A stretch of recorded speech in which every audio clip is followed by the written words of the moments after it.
Hello, everybody. Welcome to today's Grand Rounds, which is part of the George Engel Research Round series. I'm Steve Silverstein, the Associate Chair for Research and Psychiatry.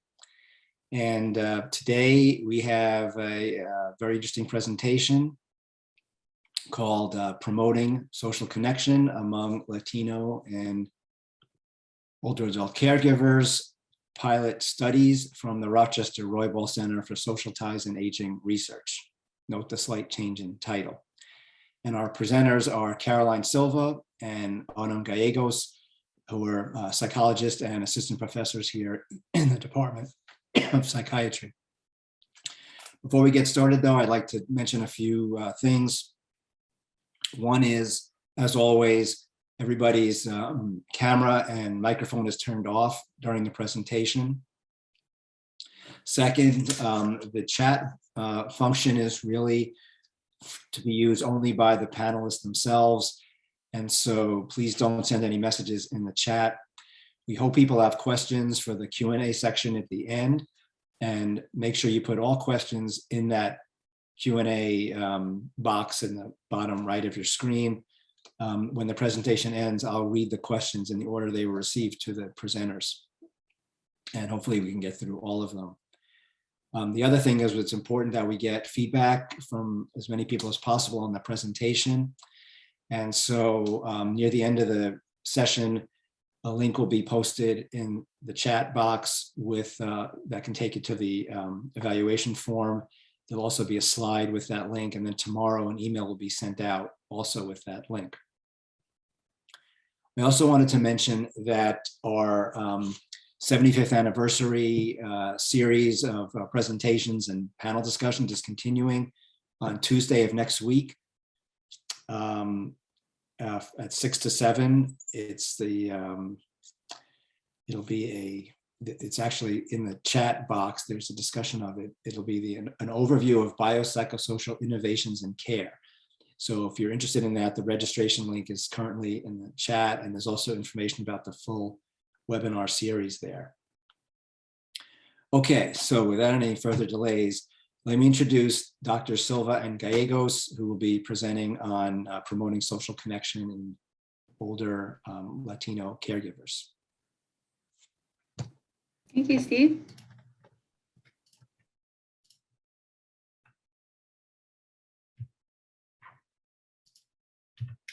So as Steve mentioned, today Caroline and I will be discussing our pilot studies that are part of the Rochester Roybal Center for Social Ties and Aging Research, or the Rockstar Center. And I'll be discussing the Rockstar Center mission and priorities and why this work is important. And Caroline will lead us through information about the Latino Engagement Corps and her pilot work within that. And then I'll discuss the study that I'm currently conducting, a mobile health intervention using a mindfulness app for older adult caregivers. So we want to first recognize the support of the center co-directors, Kathy Hefner and Kim Van Orden. The funding comes from the National Institute on Aging for Roybal Center for Translational Research in the Behavioral and Social Sciences of Aging. We're also supported by a steering committee, Yates Conwell, Kara Bogorski, and Van Keelen, as well as core teams, our analytical core, Sally Norton and Ben Chapman, as well as Kelly Bellinger at the helm of recruitment efforts. And then we have the Latino Engagement Corps, Caroline Silva and Maria Quinones. The mission of the Rockstar Center is to advance research that enriches the social well-being and health of those caring for a family member with Alzheimer's disease or related dementia. And going forward, I'll refer to that as ADRD. Specifically, the center promotes the development and implementation of novel principle-guided behavioral interventions that promote social well-being and connectedness in this population. In particular, the Rockstar Center focuses on a pilot program, or the STAR Center, that supports pilot research that falls along a continuum of the NIH Stage Model of behavioral intervention development, which I'll discuss in a moment. From research on mechanisms of interventions that promote social connectedness to dissemination and implementation research. So why is targeting social connectedness important?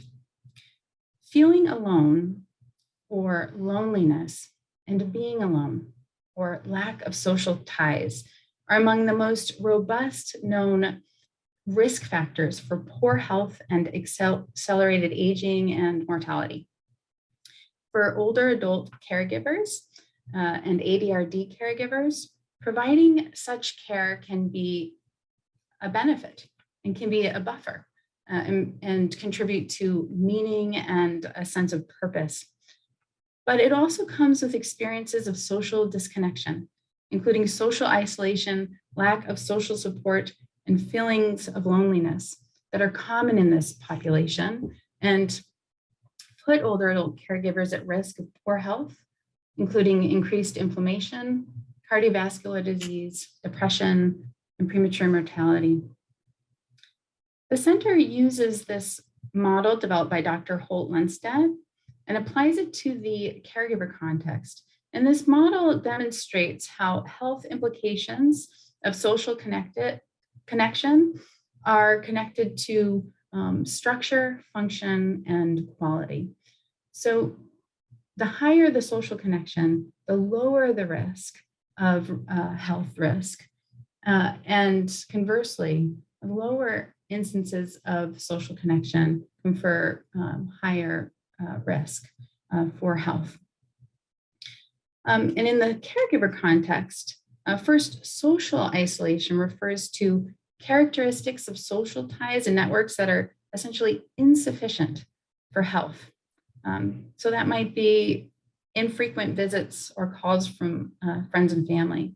And for caregivers, that might manifest in difficulties leaving the home due to limited time or safety concerns. For social function, a sense of connection that results from actual or perceived support, that might be reflected in low support from friends or family when it comes to, say, grocery shopping or respite. And finally, quality relates to a sense of loneliness when it is low. So that sense of connections to others that might be based on positive or negative qualities. And again, that might be the distress related to not having such high quality relationships, especially in the context of caregiving. And there is a paucity of research and interventions that promote social connectedness in older caregivers. And so the mission and priority of the center is to promote social connectedness in this population, and particularly interventions that have the potential to reduce elevated morbidity and premature mortality and buffer the high caregiving burden in this growing but understudied population. To date, the pilot program has funded 6 pilots, each that hold these priorities: examining mechanisms of change, including caregiver perspectives, explicit plans for moving along the NIH Stage Model of behavioral intervention development, consideration of intervention fit with community settings for effective implementation, and then reevaluation of the intervention for its compatibility with caregiver demands. The NIH Stage Model is a model of behavioral intervention development that is composed of 6 stages, from basic science to efficacy to dissemination and implementation. Examination of mechanisms of behavior change is encouraged in every stage of intervention development. Consideration of the intervention's ease of implementation is encouraged as early as possible in the intervention development process. And the ultimate goal is to produce highly potent and maximally implementable behavioral interventions that improve health and well-being. So today you'll be hearing about 2 of the pilot studies that are considered stage 2, the traditional efficacy testing. And so Caroline is going to give us information about the Latino engagement core. Thanks, Autumn. So just to give a little bit of background and why the Latino Engagement Core was sort of created, as well as the focus of my pilot studies on Latino caregivers.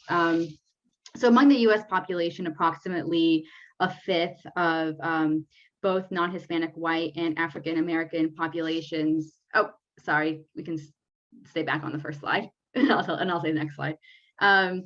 Approximately a fifth of both the non-Hispanic white and African-American populations are providing care to a loved one, with a slightly lower percentage of Asian Americans, about 18%, and Hispanic Americans, about 16%, are actually engaged in caregiving. However, there's this expectation that the number of Latino caregivers is expected to rise, in that, for example, Latinos are expected to constitute about 22% of the older adult population in the United States by 2060. And they're more likely to also experience certain barriers to care, especially around language access. So approximately half of US Latino older adults mainly only speak Spanish. And so, next slide. So with that, in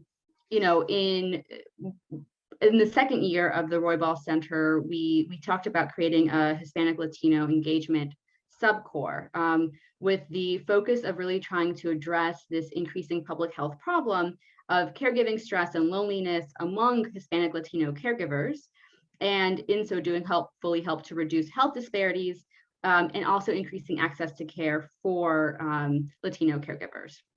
And so part of what the Latino Engagement Core does isn't necessarily just help with recruitment. So we do attend events. So, over the summer, for example, we were going to the International Plaza. This is a picture of some of our coordinators there.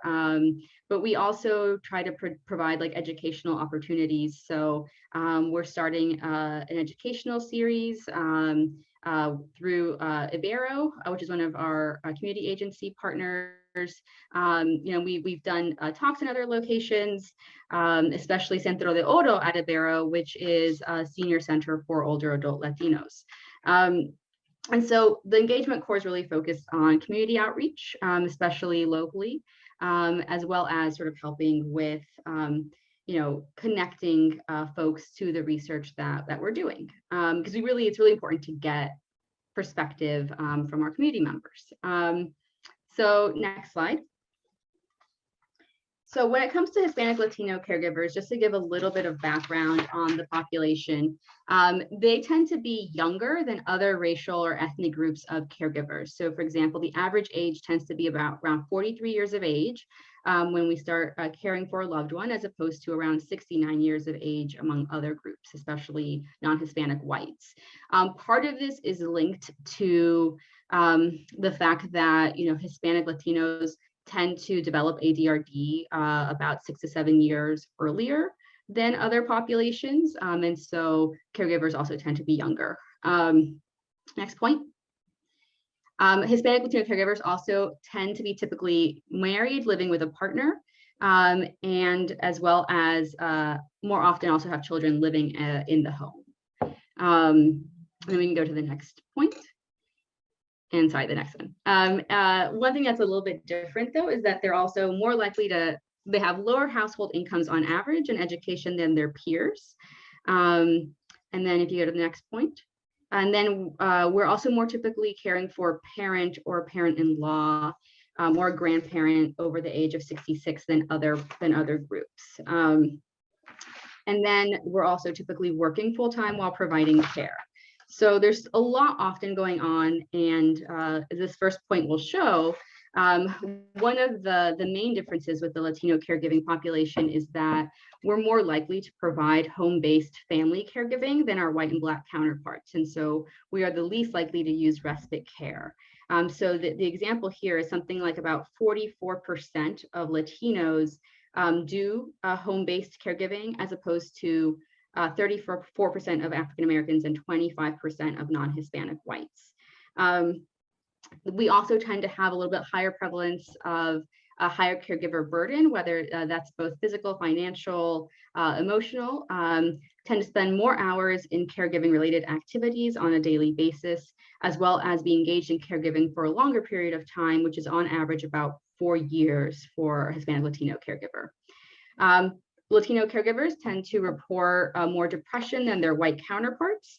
And the last point, which I think is a little bit interesting, is older adult Latinos are actually more likely to be receiving help from their adult children, which is actually different than some of our non-Hispanic counterparts. So for example, with white older adults, they're more likely to receive help from their spouses.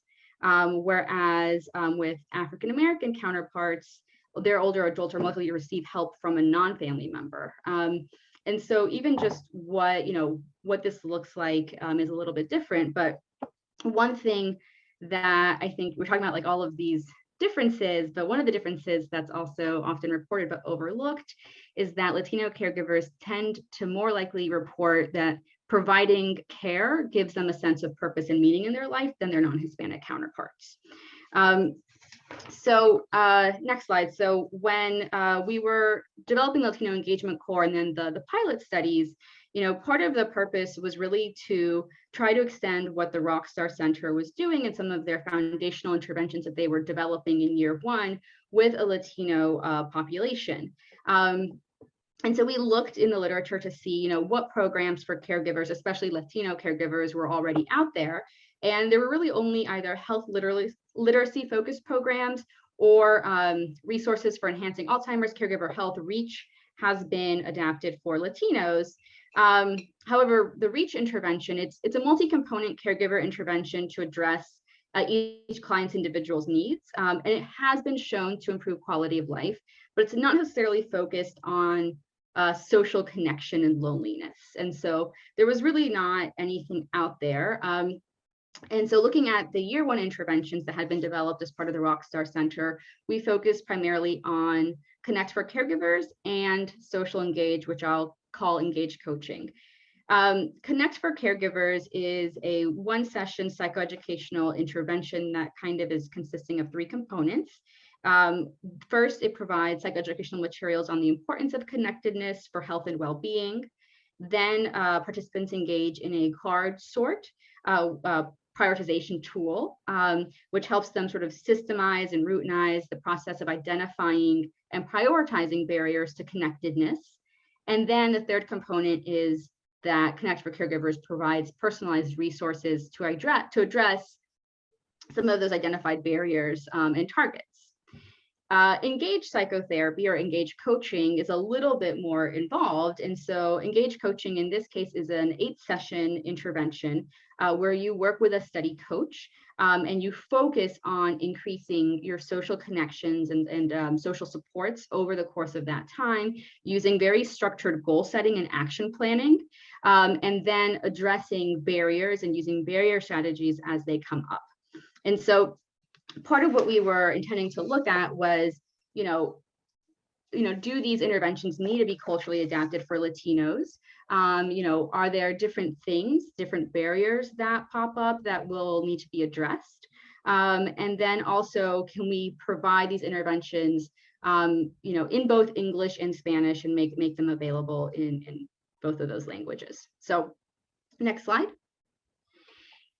So for the pilot study, it's one pilot study, but it has sort of 2 sub-studies going on at the same time. So AIM 1 is focused on Connect for Caregivers.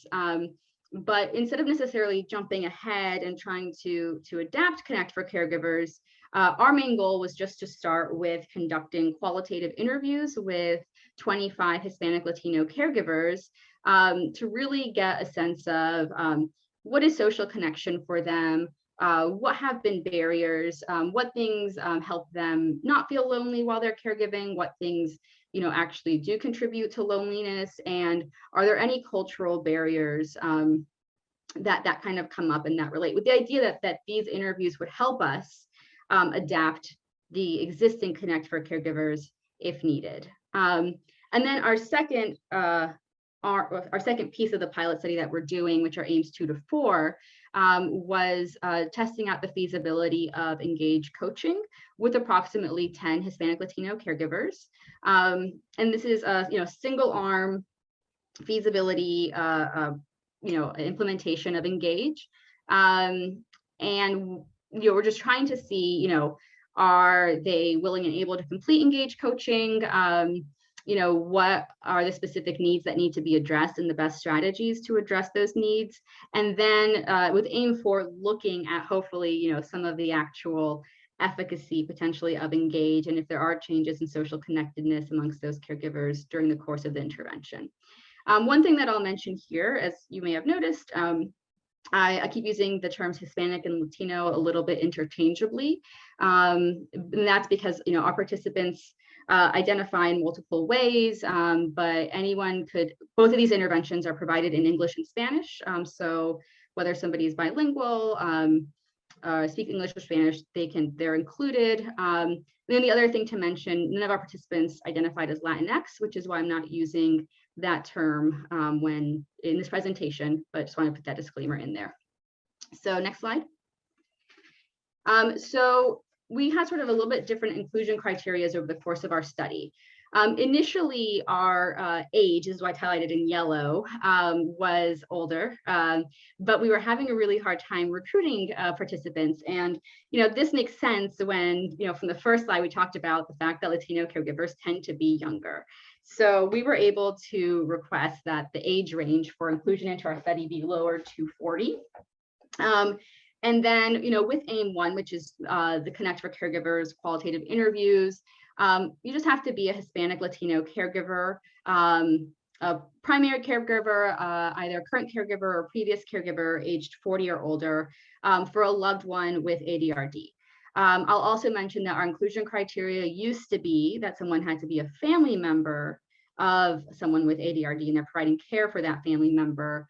But over the course of recruitment, as well as looking into the literature, Hispanic, Latino, and other minority populations are actually more likely to endorse caring for what is often called fictive kin. So individuals who aren't family member, but are seen as family. And so we changed that criteria to just be a loved one. For aims 2 to 4, which are the engaged coaching portion of this study, the same base criteria applies. You have to be Hispanic Latino caregiver aged 40 or older who's caring for a loved one with ADRD. You do have to be a current caregiver for that study. And then you have to endorse elevated caregiving distress, as well as some degree of social disconnectedness. I highlighted that in yellow because this is another inclusion criteria of ours that we've had to modify over the course of the study. So our criteria for loneliness was higher than this. And as the study goes on, there's more evidence to show that sort of any endorsement of social disconnection or loneliness is a risk factor. And as well as a lot of our Latino caregivers, based on this 3-item screening scale, we're not endorsing some of these traditional items of I lack companionship, I feel left out. And part of that is because as we looked at sort of our population a little bit more closely, most of the folks that we were screening were actually not physically isolated. So they tended to live in multi-generational households more than some of our non-Hispanic white caregivers, for example. And so the idea of what social disconnectedness looked like for a population became a topic of discussion. And it's not necessarily being alone, right? There's other aspects of social disconnectedness, including things like family conflict or just feeling not supported that we weren't really screening for. And so because we were doing qualitative study, at least for aim 1, we wanted to learn from that about social connectedness. What does it really look like in disconnectedness? And then, apply that to the second study when we were recruiting for Engage. So next slide. So we used multiple recruitment strategies, and I just wanted to focus on this a little bit in case it is helpful to those who are trying to sort of engage our community, especially over the last couple of years with COVID. So we used a lot of both online methods of recruitment as well as community-based methods. And, so with online methods, we used, Research Match. We used the registry that already existed for older adults. We posted on Facebook groups. We have a study website. We, have our study listed on the UR clinical trial site. And in this case, most of our participants came from Research Match, which was an interesting change over COVID, because that meant that we were recruiting outside of Rochester and outside of the state of New York. And I'll get back to this, but that's important to mention because in Rochester, in the state of New York, a majority of our Latino population, about 80%, are actually of Puerto Rican heritage. And so we actually, because of our ability to do online recruitment, which COVID spurred us to do, we're able to include a more diverse, or recruit a more diverse group of Latino caregivers into our study, which we wouldn't have been able to do, I think, before focusing just on local recruitment. We did, however, continue to focus on local recruitment via community-based methods. So we attended community events over the summer. We, partnered with our community agencies. They sent out our studies. They posted them on their social media. They put it out on their newsletter. I did a radio interview on one of our Spanish language radio for Ibero, and we also, tried to recruit via some healthcare practices, the memory care clinic, as well as, through Doctora Blanca Valdovinos, who has a Spanish language neurology clinic. And then we also tried to do some snowball sampling, and we partnered with the Finger Lakes Alzheimer's Association chapter, which was developing a bilingual sort of outreach and arm. And so through all of this, so to kind of give you an idea of sort of where we were able to screen about 55 people. And, and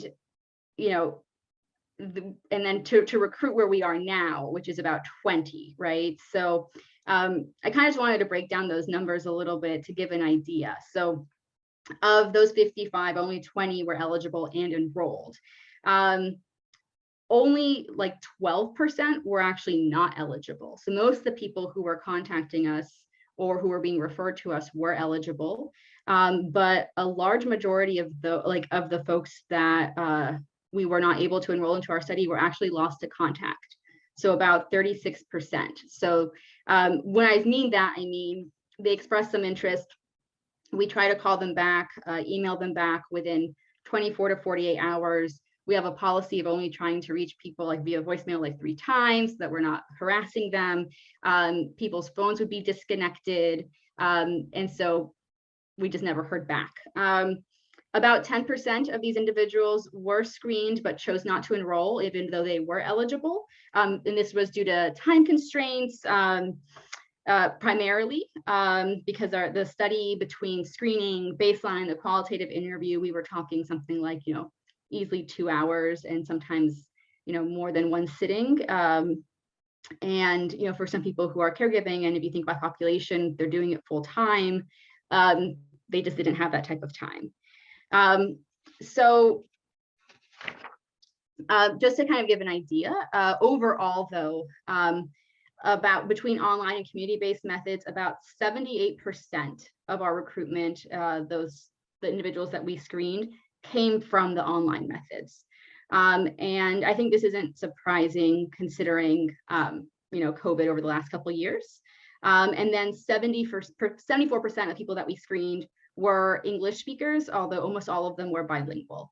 But between online methods and community-based methods, about a quarter of the people in each of those recruitment strategies spoke Spanish. So, in terms of reaching the Spanish-speaking population, it was about the same regardless of which one we used.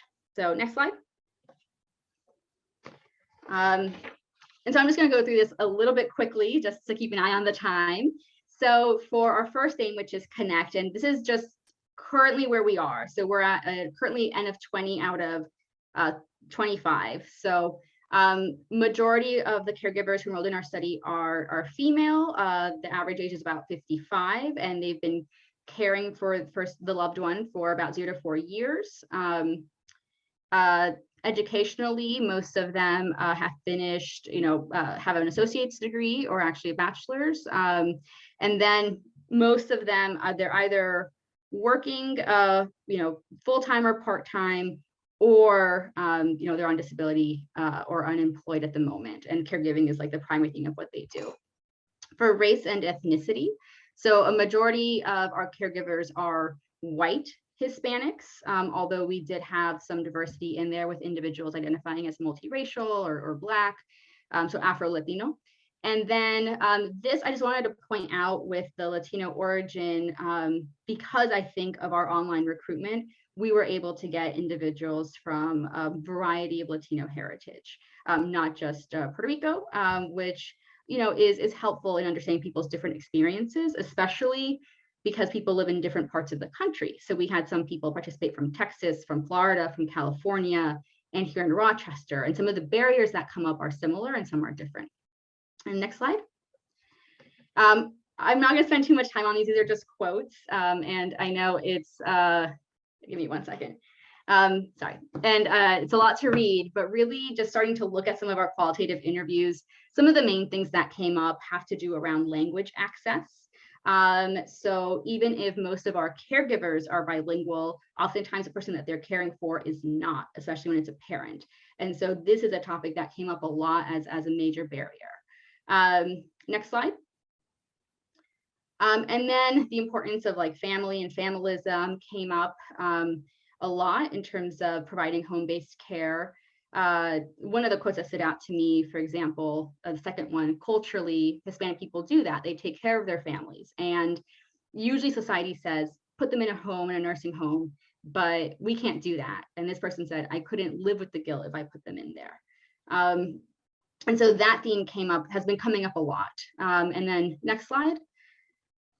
And I think one thing that we're seeing is as well with some of our qualitative interviews, people bringing up a lot the difference in healthcare and support from either Puerto Rico or what they expect. So the first two quotes talk about essentially how important it is for if they do have someone come into the home to provide help or respite care, that person be Latino, both because of the language barrier for the person that they're caring for, but also because there's this impression that there's just a different style of being, a different friendliness. And they talk about this as well with medical practitioners that, that having a Hispanic Latino practitioner for, the care of their parent makes a huge difference, not just language wise, but in how they feel the person is treated. And then next slide. So I'll just kind of skip through this really quickly. The characteristics of the population are pretty much the same. This is for engaged coaching. So far, we only have 8 out of the 10 people enrolled. And we can just kind of put these all up on the screen. So, again, primarily female, mid-50s and white Hispanics. And continue. And then, with Engage, we haven't looked yet at like AIM-4. We're just looking at some of the initial feedback that we've received. And a lot of our Latino caregivers have found Engage to be particularly helpful with being able to sort of focus on what their needs are while they're also caring for the other person. And so I'm just going to pause here because I'm keeping an eye on time for Autumn, but I'm happy to talk more about sort of some of these takeaways at the end. Thank you.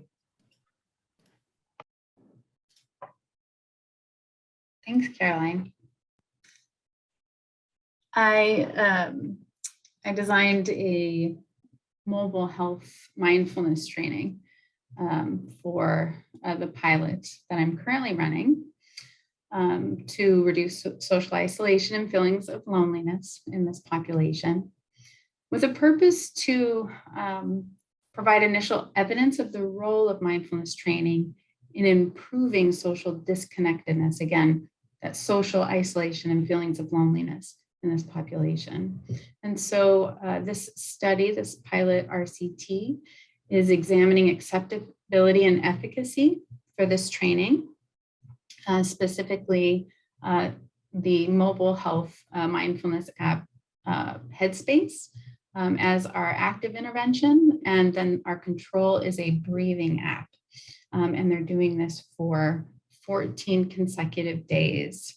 And this study falls along the NIH Stage Model 2 for a study that allows for testing in a community context while maintaining a high level of control necessary to establish internal validity. This study is innovative in that there has not been a mobile health intervention to promote social connection in this population. So in terms of prior research, there is evidence that mindfulness-based interventions do improve loneliness in adults in healthy adults. There was a recent meta-analysis of 8 randomized controlled trials that found improved loneliness. And that included a few studies that were mindfulness-based interventions, typically in 8 weeks in duration for older adults.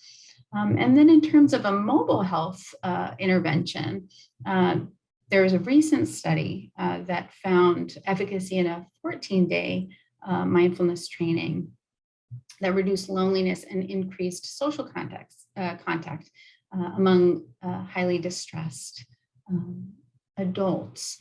And so we really modeled our intervention off of that study. And then a more recent study found that an 8-week mobile health mindfulness training improved depression, anxiety, and caregiver burden and perceived stress in a similar population to ours. And they used mindfulness coach. So in terms of design, we were really interested in looking at feasibility and acceptability, in particular perceived burdensomeness of the intervention, especially for this population, and self-efficacy, the ability to feel like they could complete the intervention in using this type of technology. And then this isn't particularly novel in terms of mobile health interventions or even mobile health interventions for older adults. Again, there is novelty in doing this work with older adult ADRD caregivers and certainly looking at loneliness in particular. And so the mechanism that we are considering is looking at loneliness as characterized by greater use of expressive suppression and regulating emotions by actively rejecting or withdrawing from others. So that is a mechanism of interest, thinking about emotion regulation, and the fact that there's evidence from mindfulness-based research that suggests that emotion regulation strategies are engaged while training in mindfulness, and in particular, skills of acceptance through non-judgment and non-reactivity are mechanisms for reducing loneliness and increasing effective social functioning. And so again, this is a 2-arm randomized controlled trial that is actively going on. We are looking to recruit 50 completers. Our first aim is to examine the feasibility and acceptability of this intervention. And the second aim is to examine whether the intervention reduces loneliness and improves quality of social interactions. And finally, aim 3, to examine the mechanisms whereby the mindfulness training reduces loneliness and improves quality of social interactions. So to be in the study, as Caroline was pointing out, the majority of these pilot studies have caregivers that are age 50 or older, and again, are community dwelling family members with ADRD, and have elevated caregiver distress as measured by the perceived stress scale and the modified caregiver strain index. We're also looking for folks who are socially disconnected as measured by the UCLA loneliness scale, which asks questions: I lack companionship, I feel left out, I feel isolated from others. Our recruitment was primarily online, with the majority coming from Research Match or our HARP registry.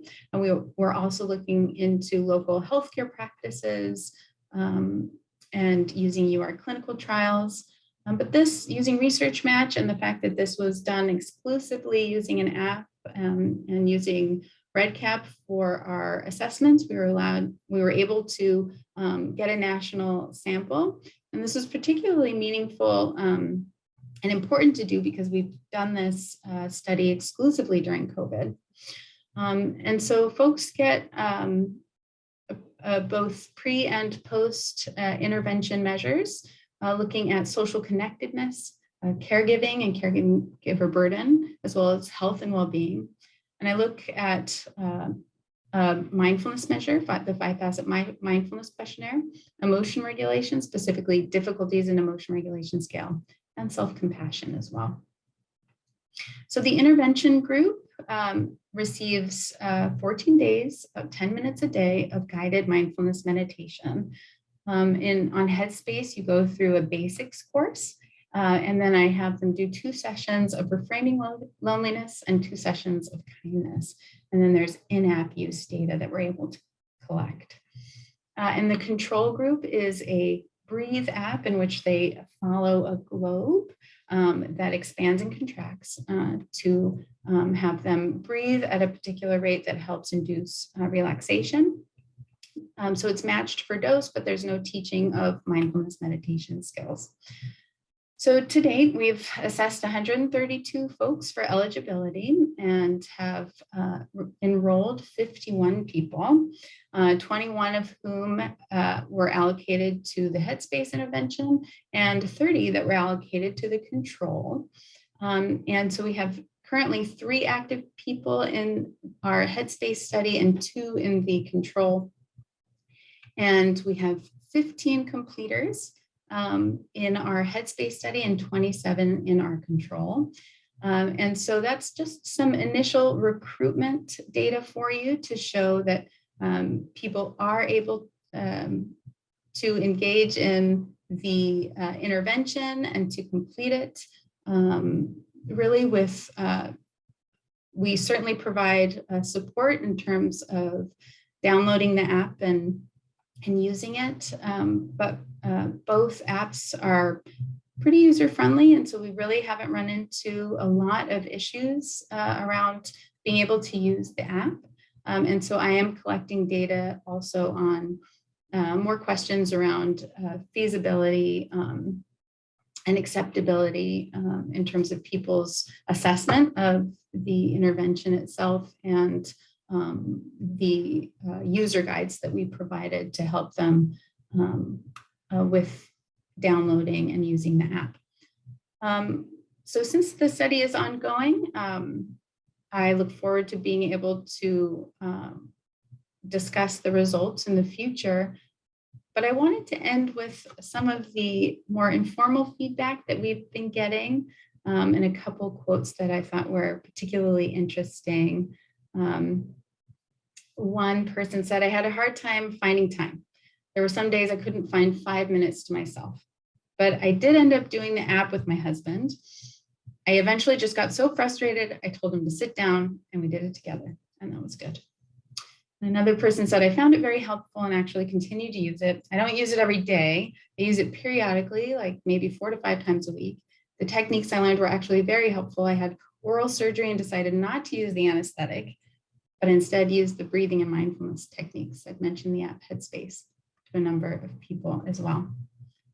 Thank you so much for your time, and we are certainly looking forward, as I said, to updating you all in terms of results of these studies, and certainly you'll hear more in the future about the other pilot studies that the Rockstar Center is supporting. And we are ready for any questions or comments. Thank you.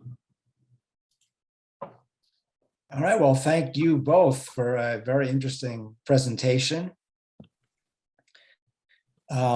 We do have questions.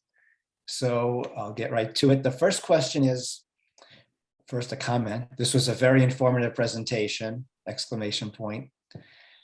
We're always looking for opportunities to increase diversity in our clinical trials. Among the recruitment strategies you tried, had you found any strategies more effective than others in connecting with our Hispanic Latino community in Rochester? Yeah, so for me, I think that the most effective one has actually been going to some of the Ibero smaller events, like so Centro de Oros. This is for the older adults.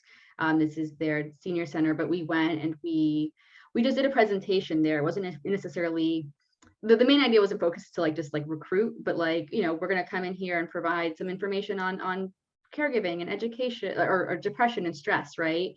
And that just spurred a lot of discussion amongst the people who were there. And then we were actually able to get something like 9 referrals from that program. But I think that one of actually showing up in person and they get to know us over time, that they get to see our faces, that sort of personal touch really helped with the local recruitment. Whereas even though we attended a lot of the community events over the summer, like at the plaza with the tent and the fair, we didn't really get anybody from those events.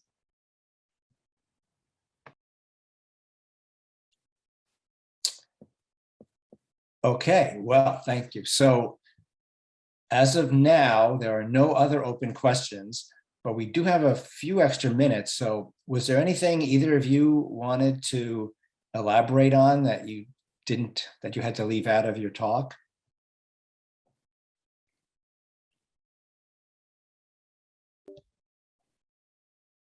I mean, Autumn, if you're to interrupt, I think one thing for me that, it has been something that we've been carefully thinking about during this process is, when you're thinking about cultural adaptation for an intervention, right?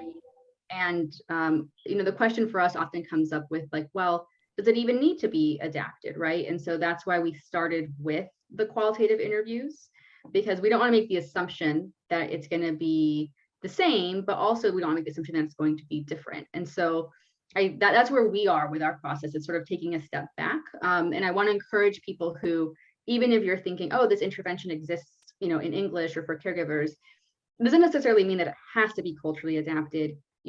It's worth doing sort of some of the qualitative work first to see if it does, right? And to see if it's acceptable or feasible in that population. But that's sort of one takeaway that we've gotten.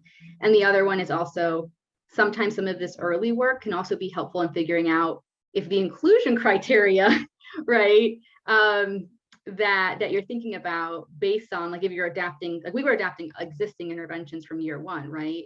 And that inclusion criteria ended up just not really making sense for our population. And it's something that slowed down our recruitment at the beginning, but that I think would have been more helpful to be more thoughtful about at the start. Okay, thank you. And while you were elaborating on that, Caroline, another question came in for both of you. And noting first, the person really appreciated the presentation. And the question is, one element you mentioned is the different measures that signal loneliness in this population. Can you speak a bit more to how you adapted your scale to capture different aspects of loneliness? Yeah. So one thing we did, because we were struggling to adapt the scale at all, right? And looking through the items, we started giving people the full scales of loneliness and seeing, are there some things that our population's endorsing more than others? But even that was a little bit unclear because our sample is so small, which is why for the first aim, we completely removed the criteria of having to be lonely. And are instead trying to use those interviews to learn what that looks like for then folks who are enrolled in the second portion of the study. So a lot of times what we've been learning from those interviews, and this is just initial, and why we changed the second portion to just be any endorsement of loneliness, even verbal, is that the loneliness doesn't look so much like isolation. It tends to look more like sort of feeling like people don't really understand you, or increased family stress. And, that's something that we're hoping to, this is just a pilot study, to kind of get a better signal on, and then be able to use a better measure in the future. Okay. Well, we have an interesting phenomenon here. The more you answer questions, the more questions come in. So I hope we can get to them. While you were answering the other one, actually, someone noted that one of the points that stood out to her was that loneliness meant something different for the Latino population. I had a question about that, but let me stick first to the ones that are coming in through the question and answer box. The next question was, doesn't simply being enrolled in such a study impact a subject's sense of loneliness?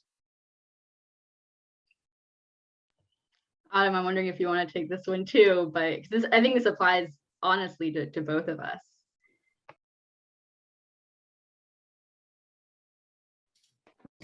Yeah, so I mean, this is something we've certainly thought about, and is important to consider that this is a distressed and lonely population, and then they're getting some degree of attention in just being a part of the study. So part of what my study does is it not only does pre and post measurement, but we're also doing some daily surveying of loneliness and quality of intervention to get a better sense of people's lived experience of that phenomena.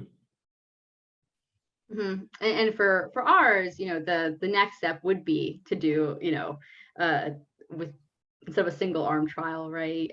Do more of like what Autumn's doing and have a control condition in there. Right now, what we're doing with Engage is we have more of sort of a mixed methods assessment. So we do have a couple of measures that we're giving people, but at the end, we're asking them, what they actually think helped, what components of the intervention. Because with Engage, the active mechanism is supposed to be this action planning, but to your point, it could very well just be meeting with someone weekly and having the coach. And a lot of times, at least from our initial interviews, we've had 5 people complete. That's a big theme that comes up for them, is that having the engaged coach that they can check in with weekly and kind of process things with, or do the goal setting with, was one of the things that they found the most helpful. And so it's something that we have to kind of look at more closely in the future too. Okay, well, we have a couple more minutes, so maybe I can ask the question I had. So, talking about the Latino population, that always struck me as it's descriptive in a way, but it also lumps together a whole lot of different people, and not only people from different countries, but also people whose families have been in this country, many, they may have just come over themselves 2 years ago, or maybe they're 3rd or 4th generation. So do you find that either definitions of loneliness or the type of work you're doing is different, or the results are different based on either the, let's say whether someone's from the Dominican Republic or Cuban, or whether they're like 1st or 2nd generation versus from a more a family that's been here longer? And how much do those other factors affect things, maybe even more than the fact that they're in the Latino population? That's a great question. I don't know that we have much to show that, like, how much loneliness varies among sort of those different countries of heritage, for example, right? So in the U.S., the majority of Latinos tend to be Mexican American, then Puerto Rican and Cuban. And so I don't think there's been any studies like differentiating that, right? But in terms of barriers, I agree, we do see a difference. So for example, certain populations, even with our own caregivers, their parents, might be more likely to be undocumented, for example, right? Versus with our Puerto Rican population, the process of migration from, Puerto Rico to the mainland US tends to be a little bit different, right? They can access as US citizens a lot of different services that other populations might not be. So sometimes the barriers are quite different. But then even that changes, not even by cultural group, but also then geographically. So, being in Miami, so some of the folks that we talked to in Florida, some of the barriers that our people here in Rochester were experiencing, they were not, right? So here, the language barrier was a huge theme that came up. And I think people have this assumption sometimes that, Puerto Ricans, they're probably bilingual, right? And that's not always the case, especially when we're talking about, sometimes our older adult population. So yeah, it's something that I think we need to keep looking into, because you're right, the Latino population is not just a one big monolith, right? There's differences within there. Okay, so see if you can answer this in 45 seconds or less. And I neglected to ask this before it came up. Can Dr. Silva preliminarily expound on quote unquote disconnection themes in the qualitative interview not captured by using the UCLA loneliness tool? Keep in mind, we only have 1 minute left. Yeah. I would say, yeah, family conflict is a huge one. And you may not think about that as social disconnection, but that is a theme that's come up with people feeling really disconnected from their family and lonely, because the act of caring for their mom or their loved one actually results in a lot of trouble within the social ties of the family, which is the most important thing for them. So that's just one thought.